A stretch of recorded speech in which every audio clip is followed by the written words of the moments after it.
Hello and welcome to the True Cost of Freedom podcast. We explore real stories of resilience, transformation, and lessons learned from losing and regaining freedom. I'm your host, Zach, and in this show, we sit down with someone who's lived through incarceration to understand what hard time in prison is really like and how it changes a person and what it takes to rebuild life on the outside.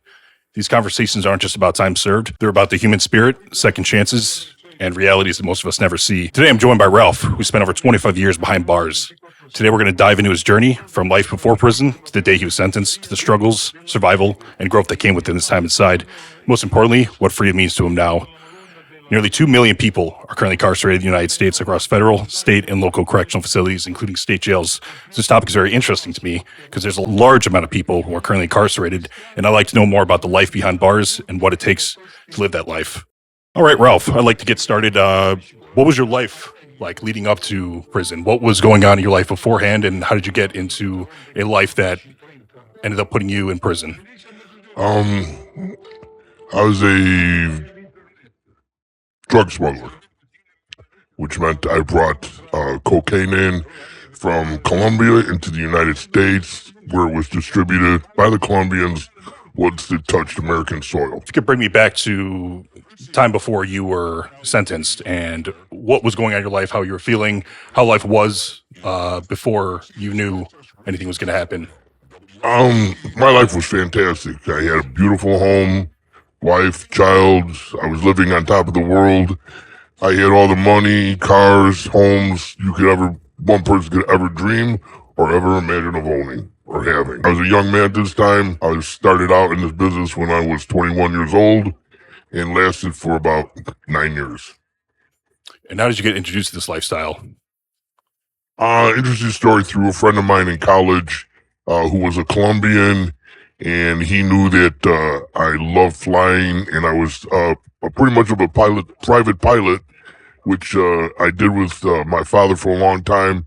He taught me how to fly, and I just love flying to friendly skies. We met at school, and one day before Easter vacation, he had come to me and said that he offered me an all expenses paid trip to Florida, go visit his brother who lived down there, and we just would have a fantastic 4 days, all expenses paid on him. So I took him up on his offer, and then the rest is history.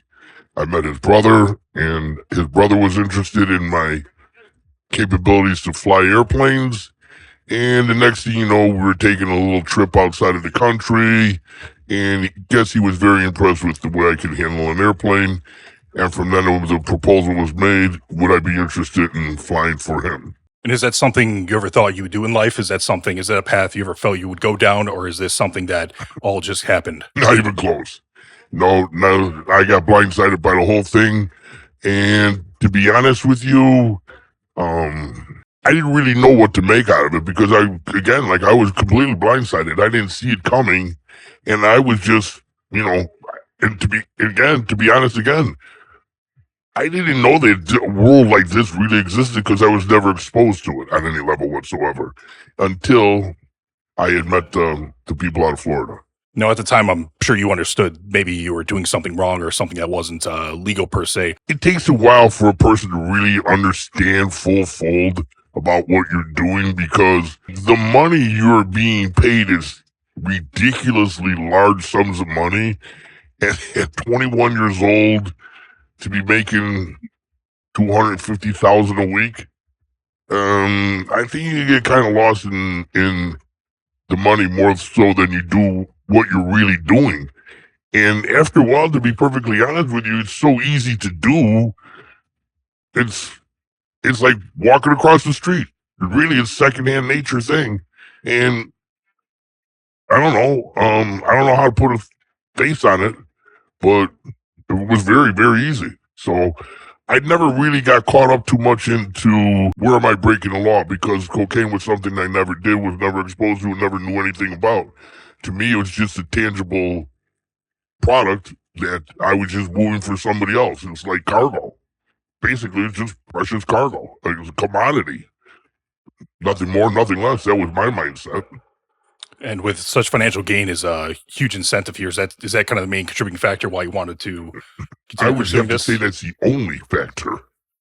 Other than the excitement, I mean, you do really get a rush out of, you know, bringing that stuff in and then, landing at some little old airports that, basically there's no towers left, and the only way you light up the runway at night is through setting your coordinates on your radio or the right frequency to the radio to light up the runway. And you just land in late at night, do what you have to do, unload the duffel bags of cocaine, and fly away. Now, someone who's never been around drugs, never been exposed to something like this, and watching shows like Narco and seeing there's a huge operation that goes on behind the scenes, is that something that is thrilling to do? Is that something that really is exciting? Is it something that is interesting to do? Or is it something that's really you didn't want to have any part in that? Yes, it's extremely interesting. It's extremely fun. It's exhilarating. To be perfectly honest, it's exhilarating. This is something that you overwhelmingly large amount of fun. I mean, the money, the everything that goes with the money, the cars, the homes, the buy anything you want, go into any store, any restaurant, drop $1,800 for dinner and walk out like it was nothing. For getting on a private jet out of Miami and flying to Vegas for 4 or 5 days, and who cares? The money was, whatever you spent, you were going to make it back the next week. So who really cared about the money? The money was ridiculous. It's interesting to watch because in the whole world of smuggling, there was probably 8 groups, between 6 and 8 groups of tried and true smugglers that work for the cartel. And we all basically knew of each other and we all respected each other, but we never really clashed or collided. Like, you might be on a runway getting your airplane filled when another one lands, and it's from another crew altogether, and you're sitting there talking to the pilots and stuff like that. But it's also very interesting too that when you do land in Colombia, there's a good chance that you're going to get hijacked by the Indians in the mountains, and they're going to hold you as a hostage. It's happened to 3 of our pilots, and until you meet the ransom demands, they're going to keep you up there. And then it's like, once the ransom's paid, then they just cut you loose. I had a friend of mine, one of our pilots, older man, he was in his 50s. He landed a plane, and for whatever reason, he went to go behind one of the trees and go to the bathroom, and he got snatched up by the Indians. They took him up to the mountains, and he was there, and the ransom for him was $5,000, and they paid the ransom, and they brought him down. And the funny story that he had told me that while he was going up there and while they held him captive, as he's walking up to the tribal grounds, he would look in the trees, and there's all kind of wallets in the trees, with American driver's license and American, you can see that they all belong to Americans. And when he got to their camp, there was not one American there. And he started to panic a little bit because he didn't know what he was, in for. And so, but the crew he got taken care of. They paid him the $5,000 ransom and they let him go. Knowing there's a lot of crime in this type of world, is that something you ever feared something might happen to you or some violence may be committed while you're doing this kind of work? Yes, you have to be aware of it. If you're not aware of it, you're a blithering idiot. I mean, you gotta be a real fucking moron to not think that stuff like that takes place. Especially you know ahead of time what you're getting yourself into and understanding full well what you're doing. And if you know these people exist and you know they're sitting there, yeah, it's a possibility it happens. But, if you're worried about anything, then fuck, don't do it no more. Plain, pure, and simple. Nobody's holding a gun to your head to do it. You can walk away anytime you want. So for you, the risk was worth it? Absolutely. Absolutely worth it. All right, let's take a step forward now and go to the time right before you were caught and later sentenced. What was going on? What were you doing? And kind of what was happening in your life at the time right before that happened? And kind of what are the events that led up to that? Let's get forward a little bit now and go to the time when you were actually caught and the events that kind of led up to that and what really transpired from that outcome.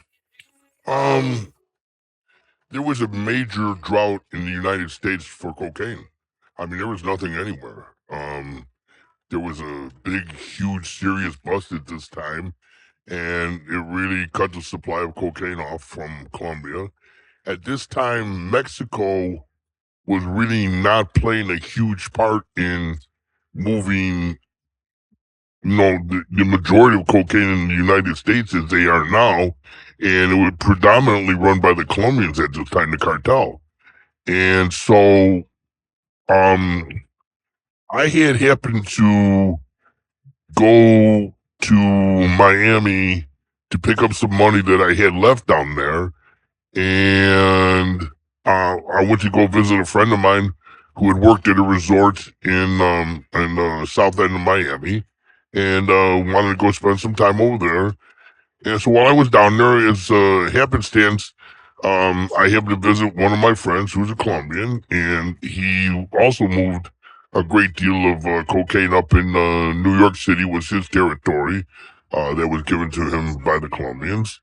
And so we had met down there as just a token thing. We sat down and had lunch one day, and it was at this point when he said, "Hey, I have some people that are interested in looking for a pilot, and they also have cocaine for sale."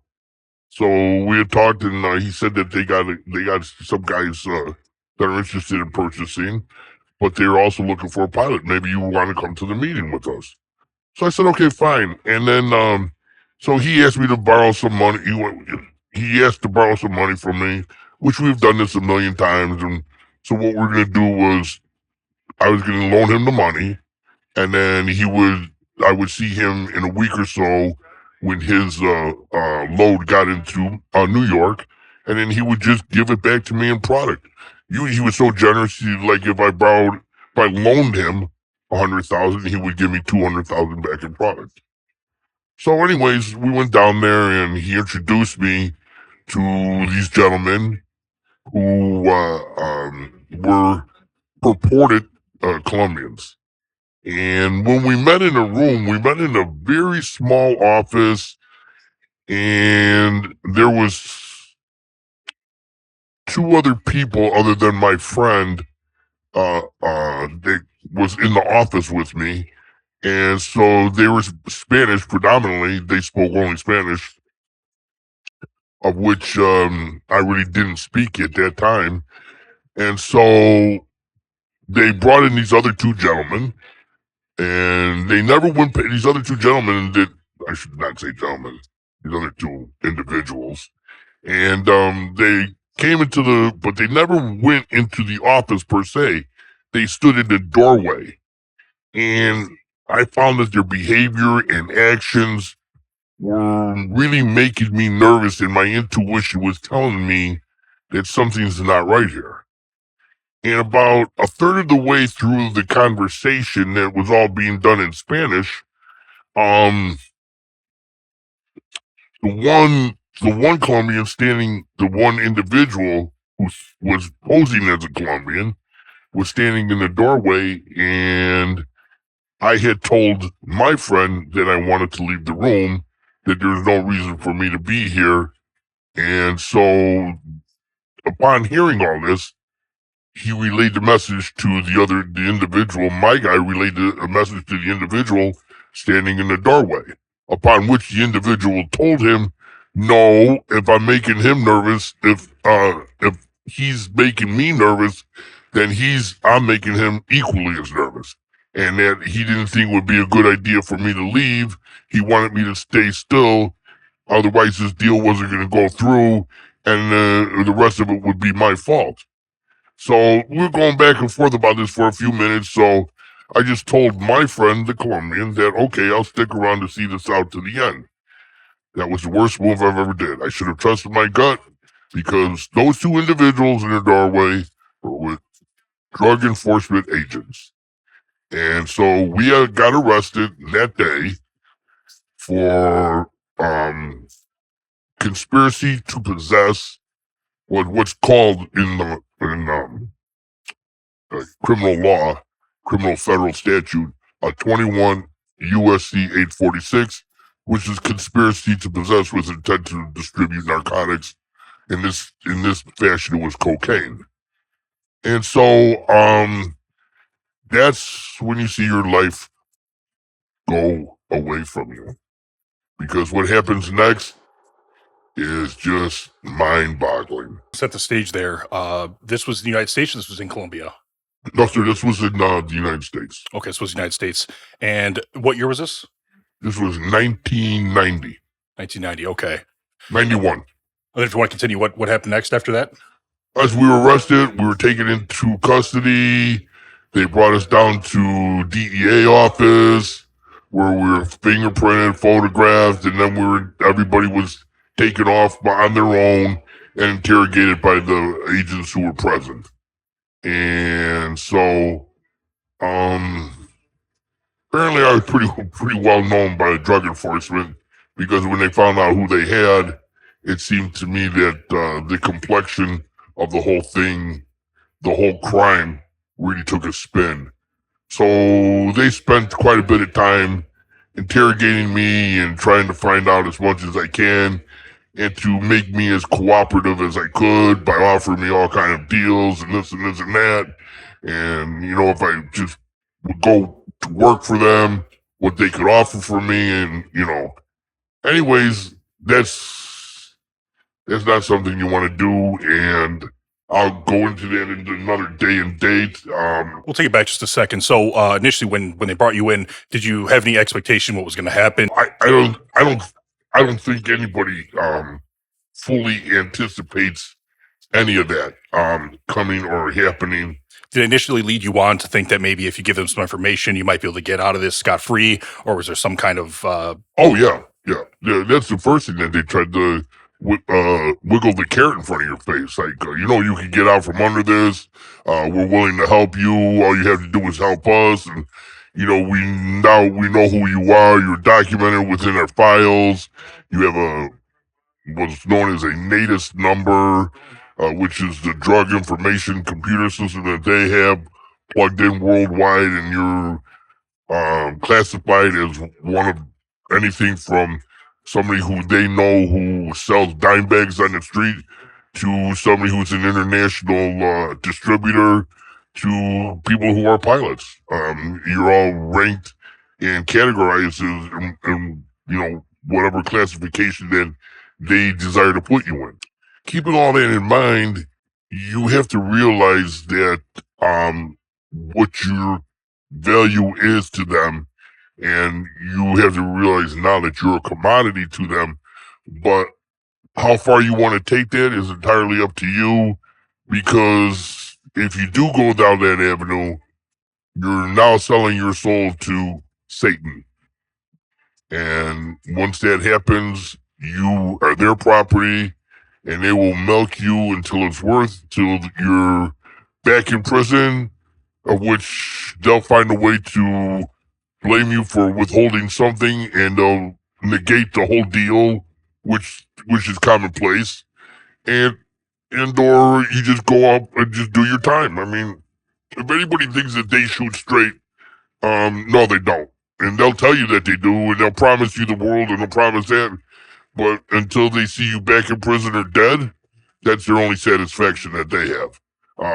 And as many plus as you can give them and launch their careers into the right direction, then you have served your purpose for them and their purpose. So you're in custody of the DEA, that's correct? You are correct. When you were in the custody of DEA, did you have any prior knowledge or have any guidance from anybody prior to going in what you should do and what you shouldn't do? Were you able to get attorney counseling at all to actually give you some information, advice? What really was happening during that time frame? No, nobody's aware of what's going to happen until it happens. I mean, it's unless you've been through it once prior to that, you don't understand the veracity of the shitstorm you just walked into. And my God, it's like you just watch your life go before your eyes. The blood in your brain leaves you, and it is the most god-awful, terrifying moments of your life. And anybody who wants to be a tough guy and says, oh no, that doesn't happen, you're a fucking liar. I don't give a shit who the fuck you are. It happens to the best of them. because you don't know what the definition is of fear is being afraid of the unknown. And that is the truest definition of fear, because you don't know shit from beans about what's going on from there. Period. All right, that was today's episode of the True Cost of Freedom podcast. I want to thank Ralph for sharing his powerful story with us, the raw truth, challenges, and reminding us that freedom isn't something to take for granted. If you found this conversation powerful, interesting, or helpful, please like and share with someone who could use a reminder of what resilience and redemption looks like. Please subscribe to the show so you don't miss our next story. Until next time, remember, freedom is never free. This is the True Cost of Freedom podcast.